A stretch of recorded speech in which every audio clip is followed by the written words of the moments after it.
our religious liberty is in crisis. So what are believers to do? Let's talk about it with Ken Starr on Steve Brown, etc. He's an old white guy, an author, broadcaster, and seminary professor who's sick of religion. And he's brought friends. Please welcome Steve Brown, etc. And we are so glad you're here. You always have a seat at our table. And incidentally, I'm Steve, the aforementioned old white guy. Matthew Porter's here. He's the executive producer of this broadcast and the video. Matthew, you got 4 kids. Last count. You must answer some interesting theological questions. Well, actually, our 6-year-old the other day asked, when are we going to do Jesus lunch? Like, when are we do Jesus? Lord's Supper. The Lord's Supper. That's what we call it. We'll do it soon. Our Father, how would be your name? What do you mean, how would be your name? Well, Daddy, you said how would be your name. I thought it was how. Jinx is, of course, here. He's our producer. He's in the little glass booth. Jinx believes that as long as he holds on to his copy of I Walk the Line, we'll never become a cashless society. That's correct. And Matt, that's so bad you wrote it. I almost wait for that one. Gosh. Video director and one-man IT department. John Myers is in his tech bunker. John fixes computers, does our email, and gets us Netflix for free. and Dr. George Bingham is the president of Key Life. The closest George comes to being woke is having a 3rd cup of coffee. And Kathy, who is the soft feminine side of this program, Kathy heard tomatoes do well in a cool, dark place, so she took them to the jazz club. Matthew, what is up with you today? I love jazz club jokes. At least he introduced you this week. They caused me to blush when I do the. Oh my goodness, get on with it. Our guest today is Ken Starr, and he's currently of counsel in the Lanier Law Firm. He previously served as president and chancellor of Baylor University, dean of the Pepperdine School of Law. He serves, and this could go on, he serves as a guest commentator for various news programs, and he's argued some 36 cases before the U.S. Supreme Court. He's written a bunch of books, including a brand new book, New York Times bestseller, I hold in my nicotine-stained fingers, Religious Liberty in Christ, Exercising Your Faith in an Age of Uncertainty. And that was the back cover. Yeah. Thanks for the back cover. Sorry about that. I'll turn this to the camera so you'll know. I'm an old guy and I'm doing the best I can. Ken's got to leave in half an hour, so we're not going to have him for the whole hour. He's got a speaking engagement. If he doesn't show, it's really not going to be a good thing. And Ken, I want to get into your book because I love it. I think you're saying things that need to be said and need to be heard by believers. But I'm not going to let you out of here without saying something about Bill Clinton, and you're serving, and you knew I would do this. You're serving as the lead prosecutor. You, at one time, you were one of the most hated men in America. I mean, what was done to you was unconscionable. And I'm a preacher, and I cussed for you periodically during that time. It made me mad. I'd be interested in how do you deal with that kind of vitriol yourself personally? Faith, family, and friends. I had every confidence in prayer that this too shall pass. We all go through valleys. We pray for peaks, mountaintops, but it's well summarized there were two books describing jobs in Washington. One's called the Plum Book. Those are the good jobs. And then a book came out called the Prune Book. And if that gives offense to prune eaters, so be it, because the Prune Book is filled with jobs that no one should want, no matter how eager you are in Washington. And I viewed that job as special prosecutors really at the top of the Prune book list. And so I encourage my colleagues to stay focused, keep your head in the game, so to speak. You can't pay attention to the crowd because the crowd were just so, the naysayers, and frankly, a biblical perspective was invaluable. And I felt badly for my colleagues in the independent counsel's office, it's called special counsel, who were not on a faith journey. They did not have the anchors that those of us believers did, and what a difference it made. One of our colleagues became suicidal. He did not take his life happily, but he was just miserable through the process because he just didn't like the criticism. I mean, who does, right? It's not pleasant. But I would just say, keep your eye on the ball. So there may be all these cliches, but really, that is, you just can't pay attention to what is happening. And they're just, imagine you're the quarterback on the team or you're the pitcher on the mound in unfriendly territory. Just do the job. Well, and faith, family, and friends came. I'll just say this. It was kind of the beginning of the internet days, and I came to really appreciate. Remember, You've Got Mail? And the church really rallied around us. We had so many sweet messages. So instead of notes that you get in the mail, you would get, it pops up, You've Got Mail. And it was really very reassuring to have the household of faith rally around. We've got your back. We're praying for you and for the members of your team and for your family.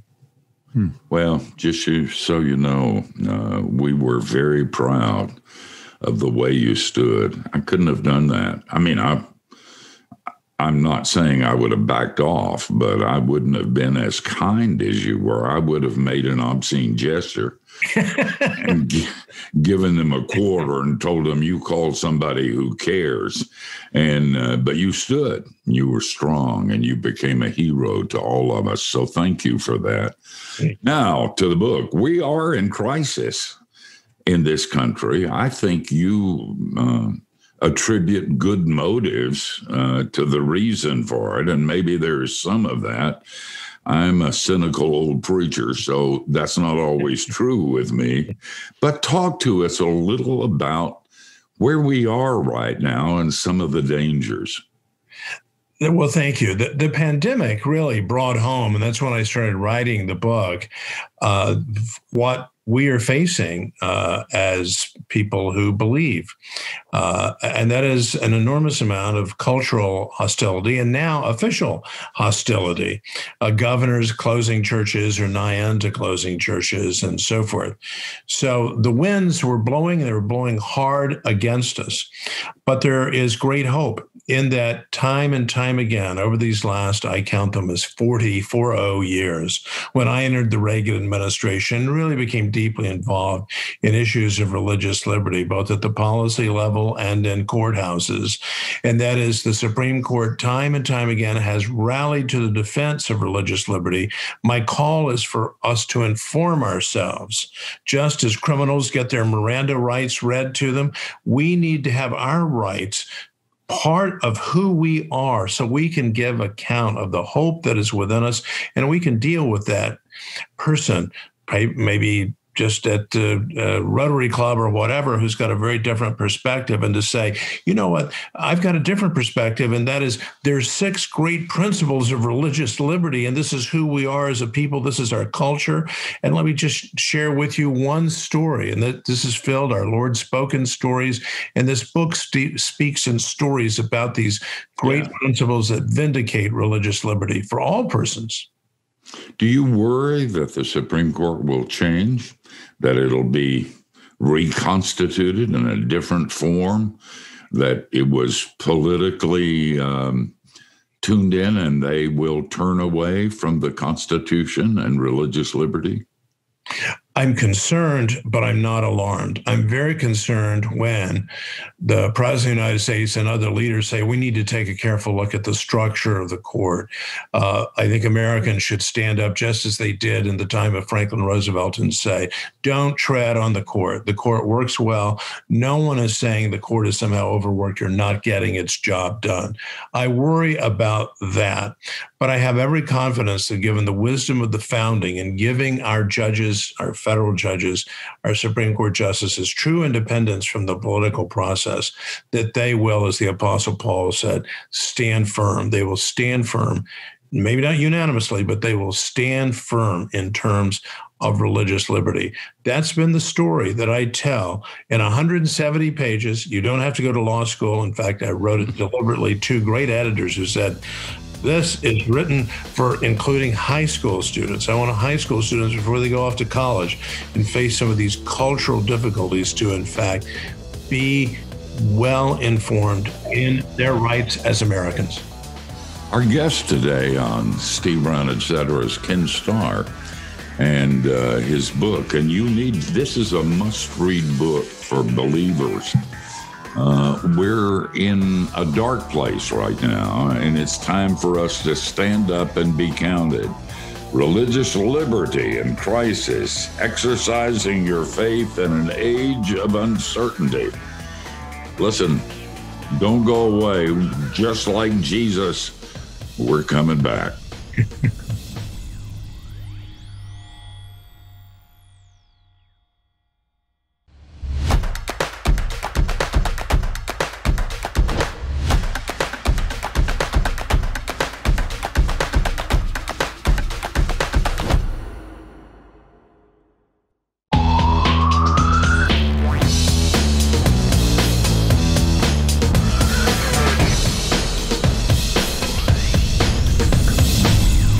We're talking with Ken Starr in his book, is Religious Liberty in Crisis.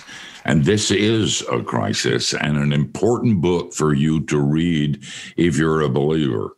I don't care whether you're a Muslim or a Jewish or Christian. This is your issue. This is your fight. And it's important you're not shilly-shally. And this book will give you information. It'll put gasoline in your engine, and you'll know exactly what to say and when to say and how to say it in a loving and Christian way. Or if you can't do that, to make an obscene gesture. Matthew. Ken, in one sense, we always need to kind of keep an eye on our religious liberties and, protect them diligently. But the new chapter is what you've alluded to in this kind of COVID era. All of a sudden, some attacks on religious liberty can kind of show up cloaked under the guise of we need to do this to keep ourselves safe. It's muddied the waters in a lot of ways because a lot of believers want to do the right thing, but they're like, well, what is the right thing? Is this where I take my stand, or do I, honor the, Caesar in this sense? Right. What are believers to do with this? How did we parse this? Right. And it's a very tough question, but I try to tackle it in a way that I think is, again, accessible for literally every literate American who cares about our culture of freedom, including religious freedom. It is keep your eye on how is Caesar treating other entities. And there's the giveaway. Aha! Caesar's palace can operate. This is the real situation. When the governor of Nevada said, okay, casinos can operate at 50% capacity, but churches and synagogues and mosques can operate with only 50 people, no matter how large the religious facility is, no matter how large that sanctuary is, 50, no matter how compliant you are with all of the public health considerations and regulations. And that was just wrong. So we have to be willing, as so many pastors and religious leaders did, and said, Caesar, this is not right. How dare you say that churches, religious institutions aren't essential, but you say liquor stores are? It's just so profoundly wrong. And that's what then happened. People went to, and then here's what Americans can do. When you see coming in your school board, in your city council, or in your state house from the governor, this kind of issue coming, you will, with this book, be informed, and you will know, aha, there's a violation of the great principle of equality and non-discrimination against religious voices. I'm calling the police. Who are you calling? You're calling Alliance Defending Freedom, First Liberty, the Beckett Fund. You'll know all about these wonderful groups that are sentinels. They are our Minutemen in the best sense of the word on the Lexington Green, prepared to face the coming onslaught. Though they are the British, here those who just are not friends of freedom. So let's arm ourselves in the peaceful sense so that we can, again, be effective soldiers for the culture of liberty at a time when it's in crisis. If we bring in the legal arms to stand with us, should we engage in civil disobedience before they get some kind of ruling from a court? Dr. King would say yes, if it's an unjust law. I like to think that there are legal remedies, and so I would counsel obey the law, but then file the lawsuit immediately. And we saw this very recently with an evangelical Christian at a Georgia public college, and the Supreme Court of the United States ruled almost unanimously in his favor. And the background was he became an evangelical Christian, wanted to share his faith on the public college campus. He was told no, that people were taking offense.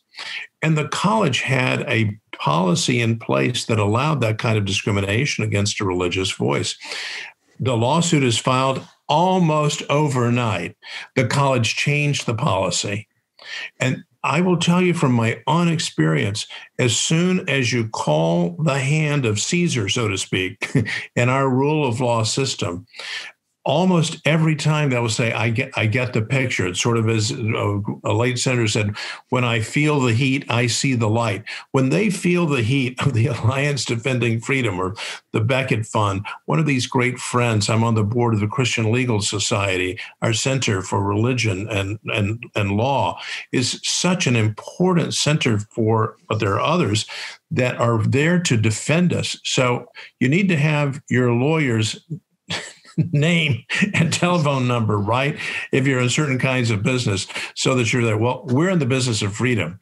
We need not literally to have the law firm's address and the like, but what we need to know is to be able to address intelligently, as I say to that school board member who may be tempted to vote the wrong way on a curriculum, on a particular curriculum, or to say, we're not going to allow that Bible study club to meet on our campus. These are real and recurring cases, but the law is clear and the law is on our side. George? Judge Starr, you, when you were talking about in the book about the cancel culture, it seemed like you were trying to sort of understand the motivation of those who seem to be opposed to religious liberty, and that they actually suggesting that they thought religion was harmful. Yes. And therefore should be, somehow lessened or avoided or something like that. Where does that come from? I mean, right. And is there an argument, specifically against that? Yes. Well, there's a profound misunderstanding of the goodness and the compassion that flows out of religious institutions. Just when one thinks of one's own local church and the ministries and caring for the needy and the poor, of following the example of the compassionate Christ who cared about people, healing the sick, ministering to the hungry, the feeding of the 5,000, that miracle recorded in all four Gospels. This is who we are as Christians. Other communities of faith can have their own things to trumpet. But the Christian community has been at the heart of great reforms. The abolitionist movement, ending the scourge of slavery, was overwhelmingly Christian. The civil rights movement in the United States was overwhelmingly Christian. Pastors moving and religious leaders moving in favor of religious freedom and political freedom. We need to be able to tell those stories again. We really do. We're talking to Ken Starr, and you need to get this book. It's Religious Liberty in Crisis, Exercising Your Faith in an Age of Uncertainty. And we're living in that kind of age. It's not just the pandemic. There are a lot of people. If you are a person of faith, there are people who don't like you. They don't like your principles. They don't like what you think about family. They don't like your morals or your ethics, and they're out to get you. And thank God for somebody like Ken Starr and the organizations about which he speaks. We have one more segment with Ken before he leaves, and you don't want to miss a bit of it. So stay right where you are, or you'll get the hives.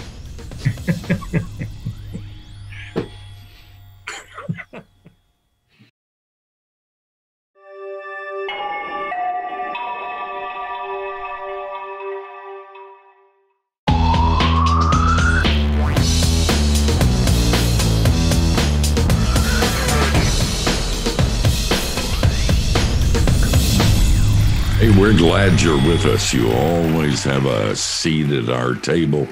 We're hanging out with lawyer and author Ken Starr, judge, bunches of other things, chancellor.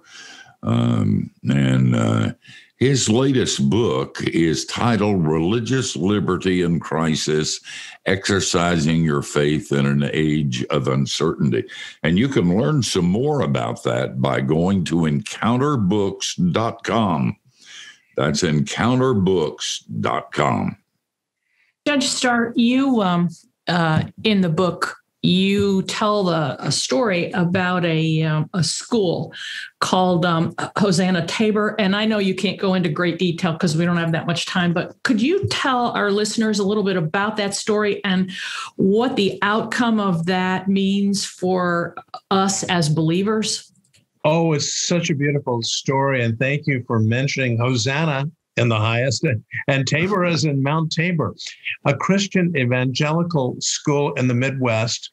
And the Obama administration EEOC came after them for firing one of the teachers on grounds of possible violations of the Americans with Disabilities Act. And so the issue was, can the EEOC under President Obama and the Justice Department under President Obama come after a Christian school just as if it were a non-religiously affiliated private school?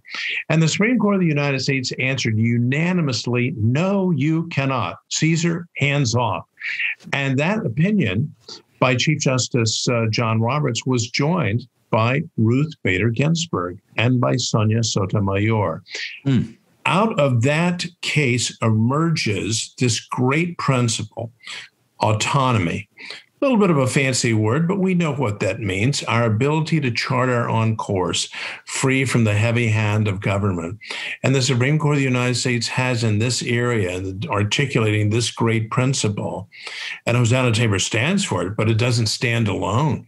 And it didn't come out a bolt from the blue. This is fundamental to what religious liberty means in the United States of America. It is, Caesar, keep your hands off these religious institutions. You're going to have a super compelling reason, child abuse and that sort of thing. All fair-minded people would agree with that exception that proves the rule of the autonomous ability to chart your own course, including who will teach the children. You know, we live in a culture that's extremely divided and angry. And a lot of Christians have decided to just keep their mouth shut. They've seen their family divided. They've seen their friends turn away. Their churches are even divided. And so they decided that the best thing to do is to smile and be nice and be quiet. I don't think you agree with that much, do you? I agree with smiling and being nice. That the two of the three, but we've got to be people of courage. You know, the ancients said, and C.S. Lewis reminded us that courage is a foundational virtue. We're to be like the two spies of Joshua and Caleb, and not like the 10 folks who just didn't have a backbone. And they must have been pretty impressive people, right? One spy from each tribe and said, well, you got to put our best team on the field. And then 10 of them come back whimpering and weeping and wailing. And then you got 2, hey, let's do it, Nike, let's just get this job done. We've got to be like Joshua and Caleb and be people of courage. We don't have to be obnoxious about it, but here's just a nice little pivot point. You hear someone say, well, I've got this vision. Well, let me share with you a different perspective. It's very soft and very gentle. And then you can speak, for example, we were just talking about Hosanna Tabor and the principle of autonomy. The big issue right now, as I see it, is freedom of conscience. What about the baker who cannot, like Jack Phillips in Denver, bake the cake for the same-sex wedding? Well, I have a different perspective. By the way, did you know that Jack Phillips serves everyone? He doesn't exclude anyone from his shop. In fact, he treats everyone with kindness and care and dignity. And did you know there are other kinds of cakes that he just can't bake because of his religious beliefs, such as Halloween? He can't celebrate Halloween. I mean, you might view that as quirky, but in this country, we've always protected freedom of conscience.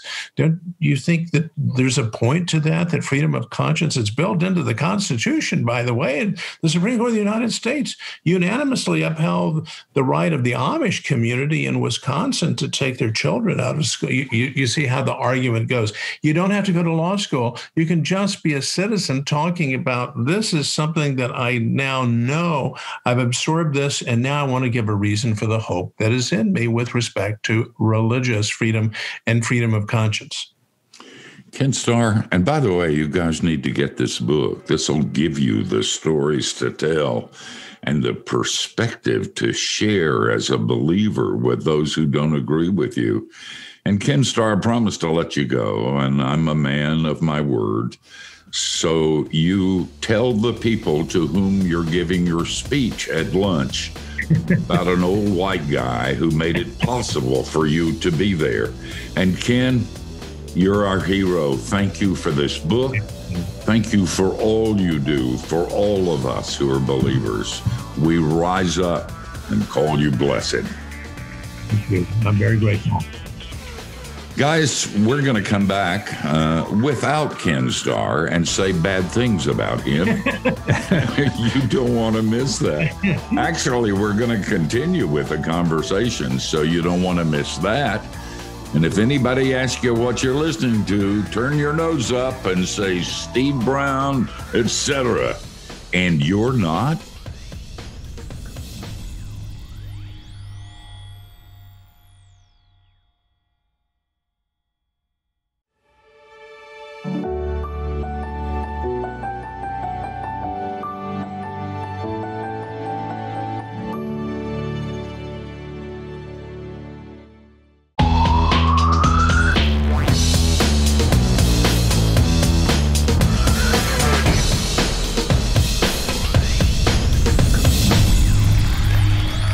Well, that was a short time, but a good time. Ken Starr is somebody you need to pray for because he doesn't ever back off. And he's solid as a rock, and he's kind and loving as Jesus.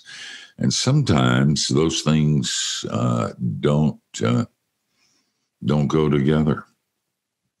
I was struck by the way he posed the words concerned versus alarm. He's like, I'm concerned, I'm not alarmed. And I was like, that's an interesting way of looking at it. And I think I'm moving closer towards one direction more and more every day. Politically, I always look at like kind of a chain of like Europe, whatever's happening in Europe keep an eye on it. Now, if that same thing is happening in Canada, you should pay attention to this. And then after that, it'll probably land in California. There's an on-ramp to what's going on. So, what came to mind was that pastor in Calgary, Arthur Powell, I'm going to murder the name, the guy who I guess was told you can't meet in your church because of COVID stuff. And he's like, no, we're going to meet anyway. And you guys they carried him away in chains, didn't they? Carried him, locked down the church. And it's this whole, but really heavy-handed kind of prosecution of this supposed law or whatever. It was just kind of a jarring thing. And, people seem to be a lot more alarmed than just concerned, and maybe appropriately so. So this is a very timely topic that we're talking about. It really is. And the thing that Ken Starr said about the law being on our side is something we need to remember. We also need to remember because the culture is expressed through the media rather than the media reporting on the culture. It's an adversarial stand, and that's both left and right. I'm not making, as you know, I have some strong political views, but that's everywhere. People are making their living on alarming us. But when Ken says the Supreme Court, and they had a similar incident in California, and the Supreme Court ruled almost unanimously that the government does not have the right to shut down a church. And so what happened in Canada, even though they say they believe in freedom of religion, that was not taking place, and that was scary. And it does my heart good in terms of being concerned rather than alarmed to know that each time the Supreme Court has ruled in one of these issues, they really have ruled on our part. And there are a lot of us around. You don't think so? If you're on social media, watch much of television, you begin to think that you're an ugly minority and you should just go away. If you got to do the religious thing, do it by yourself or in a closed walled place somewhere. Don't do it publicly. And Christians need to remember there are a lot of us. There are a whole lot of us. And we need to speak up.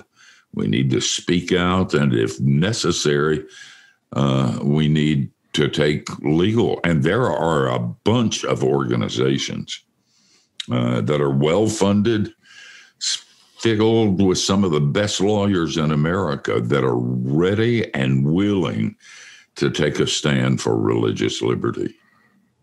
One of the things when he was talking about the court, about the Supreme Court, and all of the good things that he said about that, I think we sort of got into it just a little bit. But what about all of this talk about the court and the adding to the court, making it larger and all this, which is the talk that's happening at this point in time? I mean, is that even a reality? He seemed to think that it wasn't anything to worry about, but I worry about it. Well, yeah, you were talking when Matthew was talking about, the difference and, about something that's alarming. Maybe we're not at that point yet, but that's definitely concerning for sure. Yeah. When talking, he was, uses the argument of the opposition assumes that religion can actually be harmful. And it seems like it gives it sort of their argument a rationality.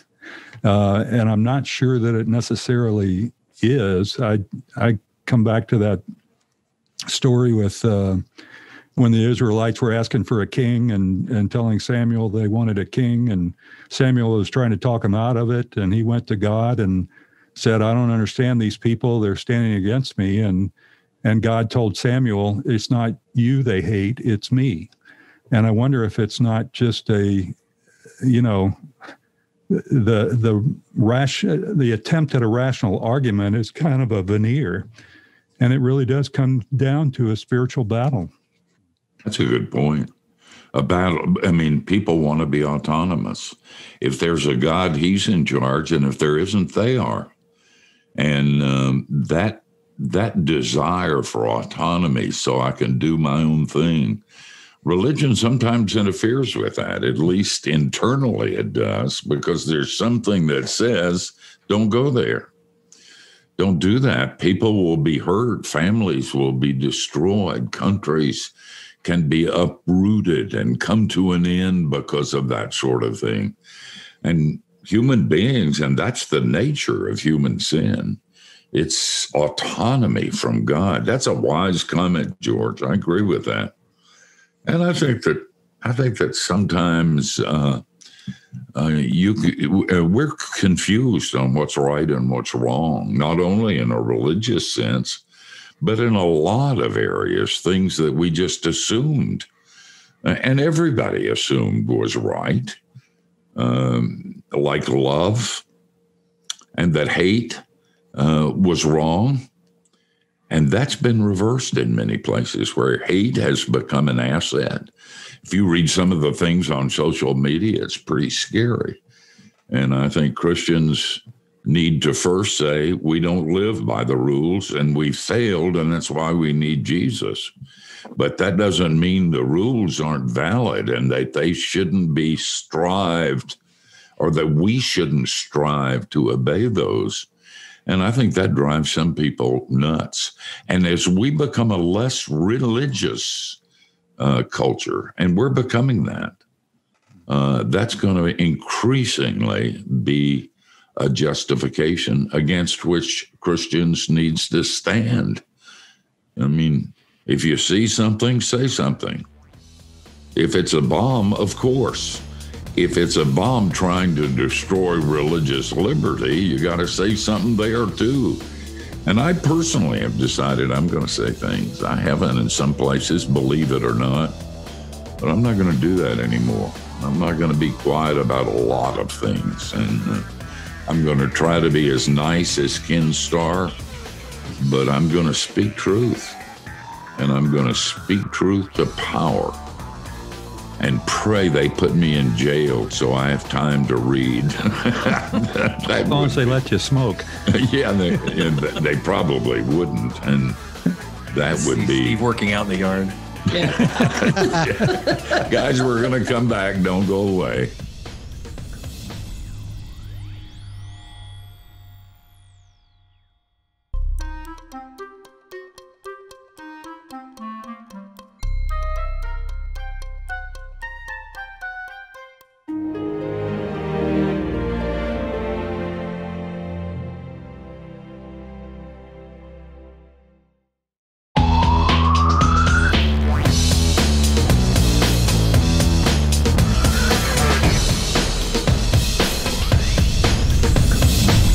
We're glad that you've taken time out of your busy schedule to spend this time with us.